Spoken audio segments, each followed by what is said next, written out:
ஆமா. அப்படியா? சரி கேட்டு பார்க்கிறேன். அப்படியா?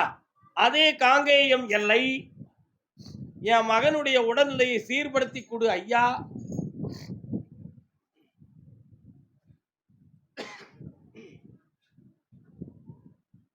நல்ல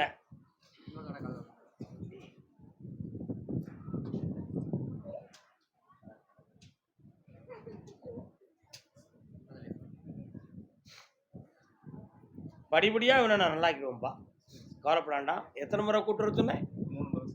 ஆமாம், இது 1வது முறை. கணித முறை வந்தது எண்ணிக்கையில் சேர்க்கக்கூடாது. இன்னும் 2 முறை வரும்பொழுது எல்லாம் சரியாயிடும். ஜெயிச்சு தருவேன், நிறுத்தி தரேன். சரியா? வீடு விஷயத்துக்கு அடுத்த உத்தரவுல பலன் இருக்கு. வெற்றி. கோம்பை, பாலக்கோம்பை அல்ல, வெறும் கோம்பை.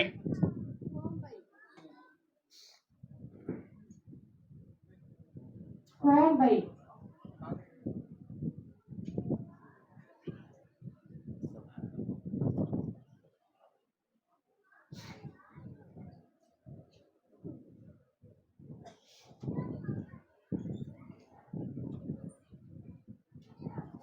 இன்னும் ஒரு முறை காலம் சொல்லலாம்.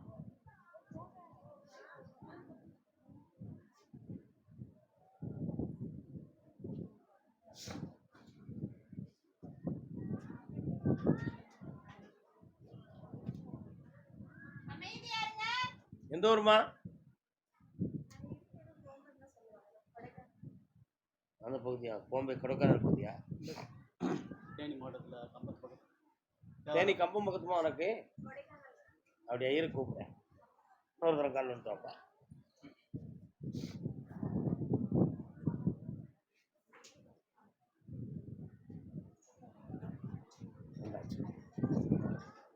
உன் தொழிலுக்கு இருக்கக்கூடிய தடை திறப்புக்கு வந்தாச்சு.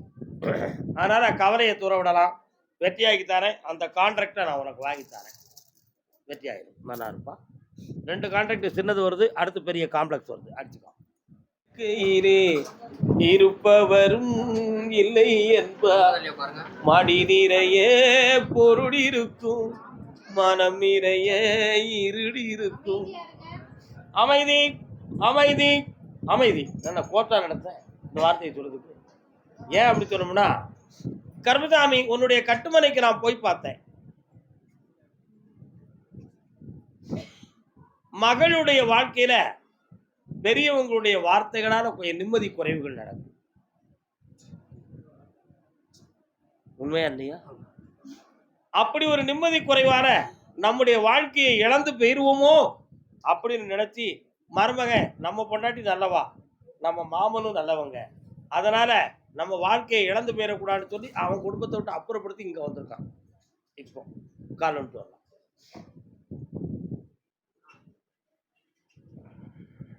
சத்தமா சொல்லுமா? எங்க இருக்கு அந்த பிள்ளை? கட்டி கொடுத்தீங்களா? கால் வந்துட்டு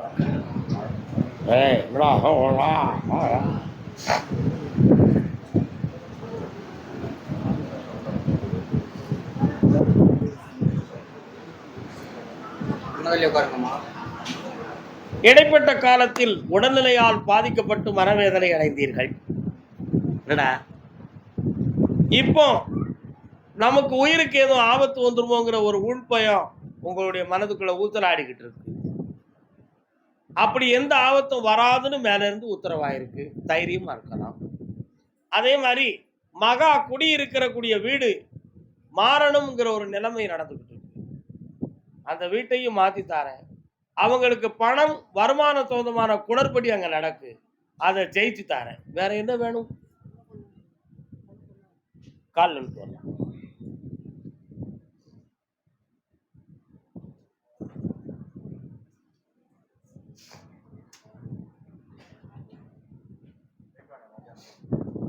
அதனால அவங்க 2 பேருக்குள்ள ஒற்றுமை குறைவை நீக்கி தெளிவாகி தரேன். வருமானத்தை வலியுறுத்தாரேன். பக்கத்துல வா, ஜெயிச்சுக்கா.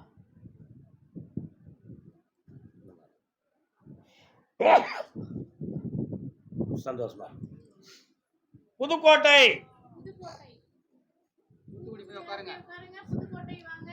தூத்துக்குடி புதுக்கோட்டை ராஜா ராஜா திக்கி அந்த பாட்டோட மியூசிக்கே தான். இன்னொரு தடவை காலம்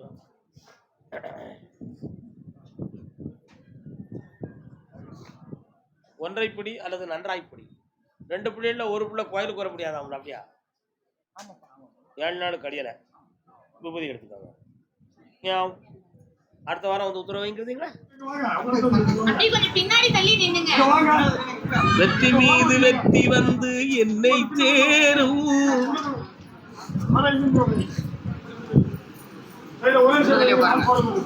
பக்கத்துல வரலாம், இன்னும் கொஞ்சம் பக்கத்துல வரலாம். மன அமைதியோடு படபடப்பு இல்லாமல் தெளிவாக இருக்க வேண்டும். உன்னுடைய கட்டுமனையாகிய வீட்டு எல்லைக்கு போகும்பொழுது ஒரு விநாயகர் வாராரு. இருக்காரா? இருக்கார். அவர்கிட்ட நான் கேட்டேன், அந்த பிள்ளைக்கு கலத்திர தோஷம்ங்கிற ஒரு தோஷம் 7ஆம் இடத்தை சனி பகவான் பார்த்து இவ்வளவு நாட்களும் ஈராண்டு காலங்களாக கல்யாண விஷயத்தை விட்டாலும் மனதாலும் பேசினாலும் இன்று வாரம் நாளை வாரம்னு சொல்லுவார்கள், ஒரு பொழுதும் நடக்கவில்லை. அப்படியே எனக்கு பெண்ணு பிடிச்சிருக்குன்னு சொன்னா இவா எனக்கு பிடிக்கல. இப்படி ஒரு நிலைமை நடந்துகிட்டு இருக்கு. இந்த சூழ்நிலையில் ஒரு மாற்றமாகி இந்த கல்யாணத்தை கருப்புசாமி நீ எனக்கு நடத்தி தரணும்னு கேட்க வந்திருக்கலாம். கால் வந்துட்டுவாங்க.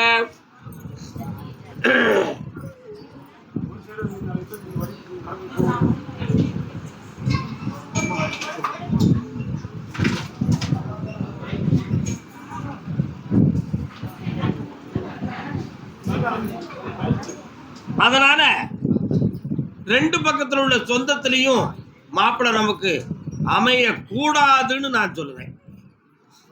அமையாது அப்படின்னு சொல்லல, என்ன சொல்லுவேன்? அமைய கூடாது. ஏனென்றால் அப்படி ஒரு நிலை அமைந்தால் இந்த பெண்ணை பெற்ற தாய் தந்தையர் இருவரில் ஒருவருக்கு நரம்பு சம்பந்தமான பிணி வரும். ஆகினால் எட்டிய சொந்தத்தில் அசல்ல ஒரு மாப்பிள்ளைய பார்த்து கட்டி கொடுத்துட்டோம்னா இந்த வாழ்க்கை சீராக நடக்கும். ஏகபுத்திர சுரூபா, ஒரே குழந்தை தான் பிறக்கும். அதுலயும் அது என்ன பிள்ளை பிறக்கும்? ஆம்பளை பிள்ளை பிறக்கும். யார் பேர் வைக்கணும்? சிவபெருமான் பெயர் வைக்கணும். யார் பேர் வைக்கணும்? சிவனுடைய பெயர் வைக்கணும். அந்த கல்யாணம் எப்பொழுது நடக்கும்னு கேட்டேன். வரக்கூடிய ஐப்பசி அன்னாபிஷேகம் வர பொறுமையாக இருக்க வேண்டும். அன்னாபிஷேகம் யாருக்கு பண்ணுவோம்? தங்கம். அதுவரை பொறுமையா இருந்துட்டா மாப்பிள்ளை தேடி வந்துட்டாரு, கல்யாணத்தை நடத்தியாச்சு. தவறாம நடத்தி தந்துட்டா போதும்ல. அதே மாதிரி நம்முடைய பணம் கொஞ்சம் வேற இடத்துல கொஞ்சம் சிக்கல்ல கிடக்கு, அதையும் வாங்கி தந்து உங்களை செம்மையாக்கிட்டா போதும்ல. காலைல விட்டு வரலாம்.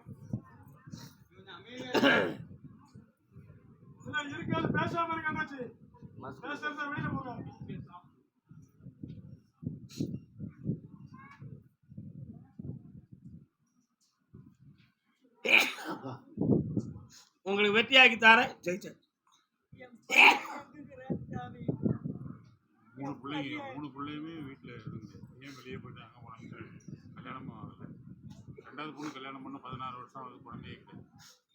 இவளுக்கு கல்யாணம் இருந்து கேட்டு போங்க, வெற்றியாக்கி தரேன். நைட்ல 7 மணிக்கு உட்காந்து கர்மசாமி காப்பாத்துறேன். இந்தாங்க ஐயா.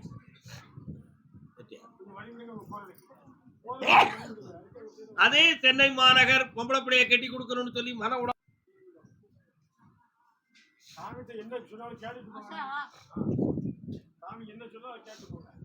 கட்டி கொடுக்க வேண்டிய பிள்ளைய எங்க வந்திருக்காள.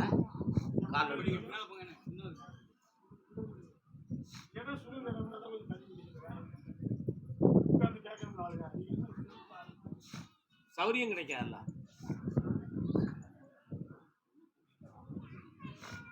பக்கத்துல வாங்க. காலில் என்ன? பாண்டிச்சேரியில யார் இருக்கா? பாண்டிச்சேரி பக்கம் இருந்து மாப்பிள்ளை வருவார். புரியுதா? சொந்தமே இல்லையே எப்படி சாமி வரும் அப்படின்னு ஒரு கேள்வி கேட்பலாம். கம்மியா கேட்க மாட்டியா? இவளை கெட்டக்கூடியவன் நம்ம இனத்துல பிறந்தவன் பாண்டிச்சேரி பகுதியில் வாழ்ந்துகிட்டு இருக்கான், வேலை பார்த்துக்கிட்டு வருவான். இந்த கல்யாணம் தை மாதத்துக்குள் நடக்கும். அதற்கு இடையில இவன் மனது கொஞ்சம் குழப்பம் அடைந்து ஒரு பாடுபடுத்தும். அதுல எந்த பாதகமும் இல்லாம வெற்றியாக்கி கல்யாணம் நடத்திருந்தா போதுங்களா? வேற என்ன வேணும்? கால் வந்து வரலாம்.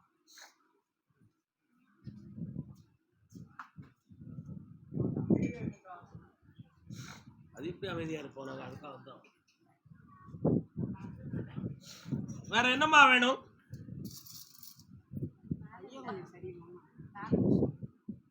வேற விஷயத்துக்கு செப்டம்பர் வரை டைம் இருக்கு. எழுதிக்கா, வெற்றி ஆகி தரேன். இந்த பக்கத்துல வா. எட்டி இருக்க கூடாது, முதல்ல பக்கத்துல வா. சந்தோஷமாரு. பையன் விஷயத்த ஒரு மாதம் கழிச்சு வந்து என்ன பாரு. வெற்றி ஆகி தரேன், ஜெயிக்கிறேன். கருப்பசாமி, சென்னை மாநகர் உடல்நிலை சரியில்லாதவர்கள் யாரு? உடல்நிலை சரியில்லாதவங்க யாரு? என்ன செய்து? என்னமா செய்து? கால் வந்து சொல்லலாம்.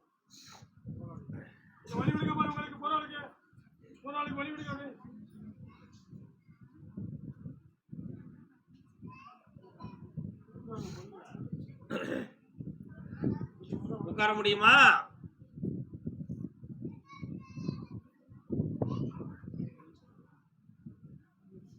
அப்பா கருப்பசாமி பக்கத்துல வரலாம்.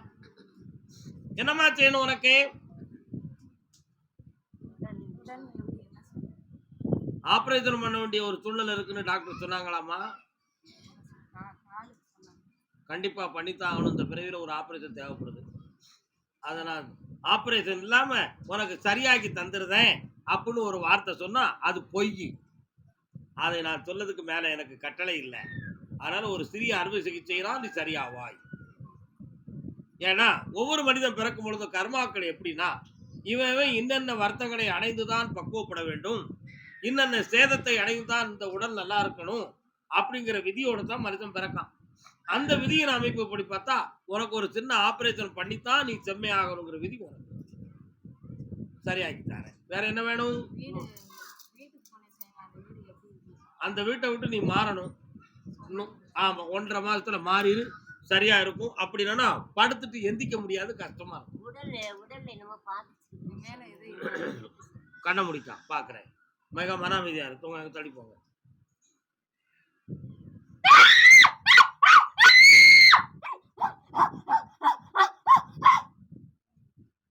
பாரு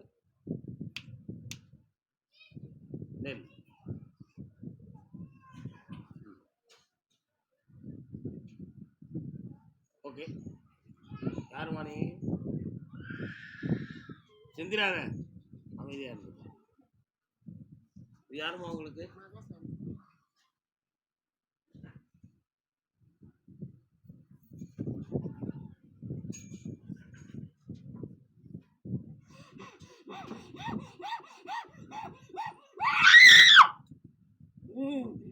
தண்ணி தட்டு பாடாங்க. அமைதியா இரு பாப்போம். சரி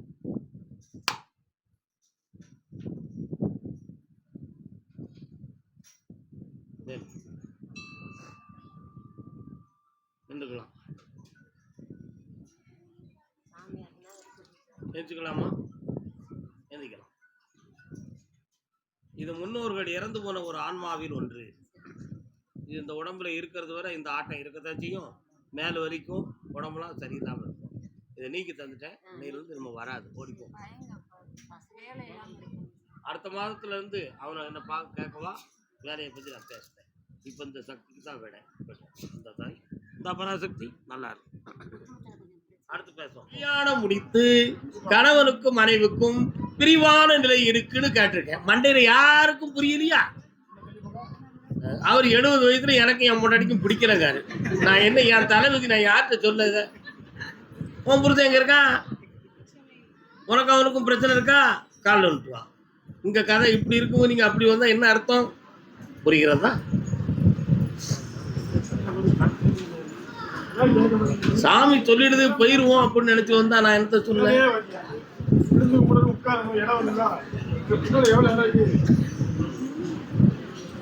இன்னொரு தடவை காலில் வந்துட்டு வா.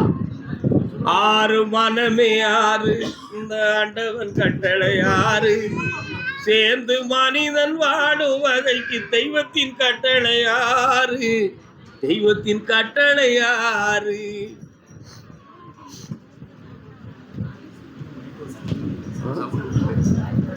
அமைதியா இருங்க எல்லாரும். உண்மையை சொல்லி நன்மையை செய்தால் உலகம் உன்னிடம் மயங்கும். நிலை உயரும் போது பணிவு கொண்டால் உயிர்கள் உன்னை வணங்கும். புரியுதா? உண்மை என்பது அன்பாகும், பெரும் பணிவு என்பது பண்பாகும். இதெல்லாம் இல்ல வீட்டுல, அதான் வேணும்னு பாடுறேன். கால் விட்டுலாம்.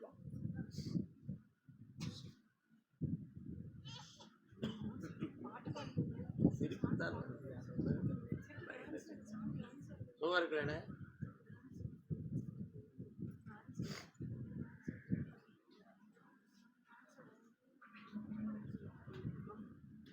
பிள்ளைக்கு வயசு எத்தனை? 3.5 வயசு வரை அவங்க அப்ப சேர மாட்டாங்கன்னு மேல இருந்து உத்தரவு வந்திருக்கு. ஆனா அவனை சேர்த்து வச்சு தரணுங்கிறது உன்னுடைய ஆசை. அதுக்கிடையில எத்தனை சோதனை வந்தாலும் பிரியாம காப்பாற்ற.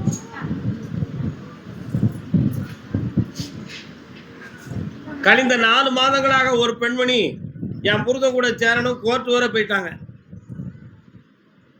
சேரணும் கோர்ட்ல போய் உங்க 2 பேரையும் சேர்த்து வைக்க முடியல. போன மாதம் கூட்டு போயிட்டான். போன மாதம் வந்து நாங்க 2 சேர்ந்து வாழுதோம் அப்படின்னு சொல்லி கூட்டு போயிட்டான். அது மாதிரி உன் புருஷன் கோர்ட் வர போக மாட்டான், ஆனா வீட்டுக்குள்ளே கோர்ட்டு வைப்பான், ஆர்குமெண்ட் பண்ணுவான். தரானா உன்னை தூங்க விட மாட்டான். திடீர்னு 11 மணிக்கு எந்தி அப்படி கொஞ்சம் சம்பாஷணை நடக்கும். சம்பாஷணை மீன் பேச்சுவார்த்தை. இப்படி நடந்து நைட்ல தூக்கமும் கிடையாது, மனவேதனை, வேலையும் இல்லை. இதெல்லாம் வேதனைகள். ஆனா அவன் வேலை பார்க்கான். உனக்கு இந்த சூழ்நிலை நடந்துகிட்டு இருக்கு. அவனை மனதை திருத்தி வெற்றியாக்கி தந்தா போதுங்களா? கண்ணை முடிக்கா கொஞ்சம் கூப்பிட்டு பாருங்க. அந்த பேரை பார்க்கணும். கர்மசாமிக்கு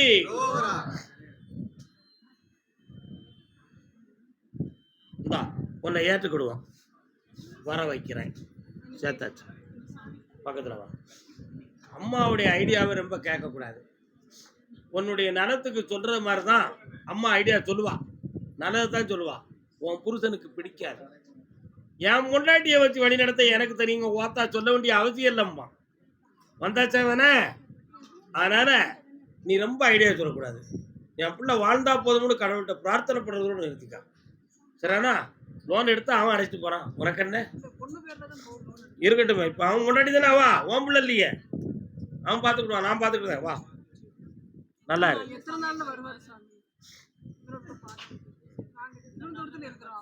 நீங்க எங்க வேணாலும் இருங்க, உன் புருஷன் உன்னை தேடி வந்துருவான். நீ என்ன தேடி 3 முறை வா. ஓடிப்போ. கர்மசாமிக்கு அப்படியா? கேட்டு பாக்குறேன். சென்னை மாநகர் தொண்டையிலிருந்து நெஞ்சு வர வலியும் வேதனை யாருக்கும் இருக்கா? யாரு? என்னடா வலி உனக்கு? தொண்டை எங்க வரைக்கும்? காலவன் பாட சில பேர கண்ணாடி தூரப்பட்டேல. நீ இருந்த இடத்துல பாரு. போய் உள்ள இருந்த இடத்துல பாரு கண்ணாடிய. இங்க இருந்தா நாங்க எடுத்து மைக்கில் கூப்பிடுவோம். உன்னை வளர்ந்த ஆளுக்கு காது மறைக்கா. தூரப்படுங்க. ஐயோ பாவம். இன்னொரு தடவை கால் வந்துட்டோப்பா.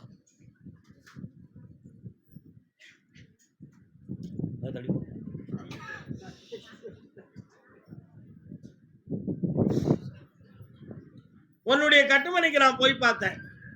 மகனே, நான் சொன்னா வருத்தப்படுவியாடா? நீ வருத்தப்பட மாட்டேன். எல்லா டெஸ்ட்டும் பண்ணியே, பயாப்சி டெஸ்ட் எல்லாம் பண்ணியாடா? பண்ணல. சரி, இன்னொரு தடவை கால் வந்துட்டோம்.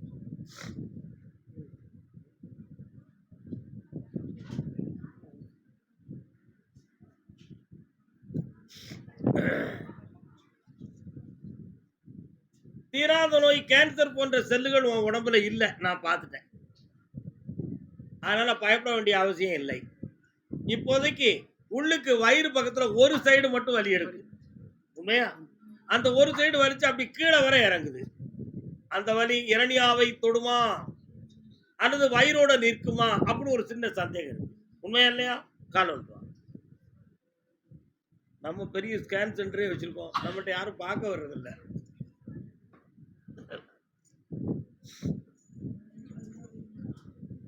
இந்த நோய் பிணி வர்றதுக்கு மூடனை போல சிந்திச்சு செய்வன மந்திர தந்திரம் எதுவும் நடந்திருக்கும் அப்படின்னு நினைக்க கூடாடா. அப்படி எதுவுமே நடக்கல. இந்த கிரகப்படி உனக்கு இந்த சூழ்நிலையில் இருக்கணும்னு கணக்கு இருக்கு. ஆனா குடல்ல ஆபரேஷன் பண்ண வேண்டிய நிலைமை வருமா அப்படின்னு ஒரு சந்தேகம் வருது. வராது, காப்பாத்தாரேன் போ.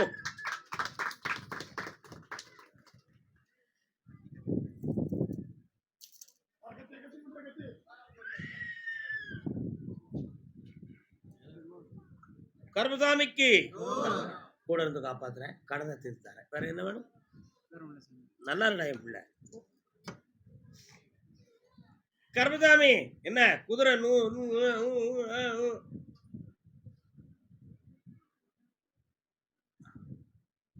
கோர்ட்டு வாசலுக்கு குதிரை போகுது.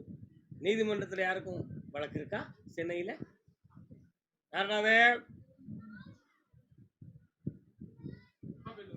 இருக்கா? என்ன விஷயம்? கால் வந்துட்டு வரலாம். டக் டக் டக் டக் டக் டக் அப்படி கோர்ட்டுக்குள்ள போகுது. என்ன மேல போய் பார்த்தேன், தொப்பி வச்சிருக்கு கட்டடத்துல. ஓ, இது நீதிமன்றமா?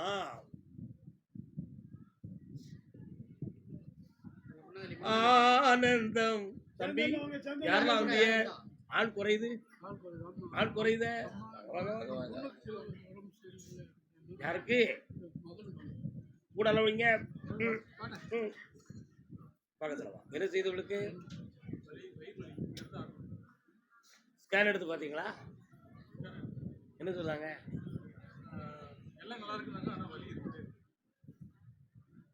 உன் பேர் என்ன பேருமா? உனக்கு இந்த வயிற்று வலி இருந்துச்சா?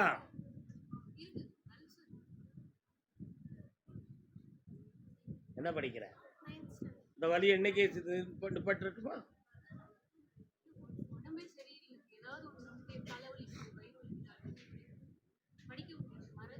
அதாவது த கேர்ஃபுல் சின்சியர் ஆஃப் பாடி. நம்ம எப்போ நம்முடைய உடம்பை பற்றி ரொம்ப அதிகமாக கவனிக்கிறோமோ அப்பொழுது ரத்தம் ஓடுறது கூட வலிக்கும். நம்முடைய கவனம் இப்போ எல்லாருக்கும் ஹீட்டாக இருக்கு, வெயில் ரொம்ப இருக்கு. உங்களுக்கு வெயிலை பற்றி சிந்தனை இருக்கா? உங்கள் சிந்தனையெல்லாம் எங்கே இருக்கு? ஏன் மேலே இருக்கு. நீங்கள் ஏன் மேலே சிந்திக்கும் பொழுது உங்களுக்கு வெக்க தெரியலை, வெயில் தெரியலை. சரிண்ணா? அதே மாதிரி உங்கள் உடம்பு மேலே உங்களுக்கு ரொம்ப சிந்தனை இருக்கும் பொழுது, மூச்சு விடும் பொழுது கூட வலிக்குப்பா, இந்த ரத்தம் ஓடுறது கூட வலிக்குப்பா போ. அதுக்கு என்ன அர்த்தம்? உணர்ச்சி வலி. என்ன படிச்சிருக்க நீ? என்ன படிக்கிற? 9th. நீ சின்ன பிள்ளை தான், ரொம்ப படிக்கல. நீங்க என்ன படிச்சிருக்கீங்க? MBA படிச்சிருக்கீங்க. சைக்காலஜி படிச்சிருக்கீங்களா? உங்களுக்கு ஒரு சப்ஜெக்ட் உண்டு மேது, அவ்வளோதானே ஹியூமன். அதுதான் அந்த HR படிக்கும்போது கொஞ்சம் அந்த ஹியூமன் சைக்காலஜி கொடுத்துருவான், வேற ஒன்றும் உங்களுக்கு தெரியாது இல்லையா? நீ புரிஞ்சுக்கா முதல்ல. அதாவது மனம் உடலை பற்றி கவனிக்கிற பொழுது ஒரு சில வலி தோன்றும். அந்த வலியில தசை நார்கள், நரம்பு இளங்கள், இரத்த நாளங்கள் சற்று வலிமை இழந்திருந்தால் அது ஒரு நோய் போல நமக்கு பிரதிபலிக்கும். ஆனா இவளுடைய ரத்தத்தை நான் டெஸ்ட் பண்ணி பார்த்தேன், எந்த ஒரு கிருமிகளும் கிடையாது, நரம்பியல்லையும் எந்த மைனஸும் இல்லை. புரியுதா உனக்கு? ஆனா ஒரே ஒரு விஷயம், கழுத்துக்கு மேல தலையில பாரமும் வலியும் இருக்கிற ஃபீலிங் அடிக்கடி இருக்கும். இருக்கா? இந்த விஷயம் ஒண்ணு. அதே மாதிரி மோஷன் ப்ராப்ளம் அப்பப்போ வர்ற மாதிரி ஃபீலிங். இந்த ரெண்டும் உனக்கு அட்டாக் பண்ணும். அந்த வலியை, அந்த வேதனையை இன்னைக்கு இப்பவே நிறுத்தி தரேன். போதுங்களா? கால் வந்துட்டு கூப்பிடு கருப்பசாமிய.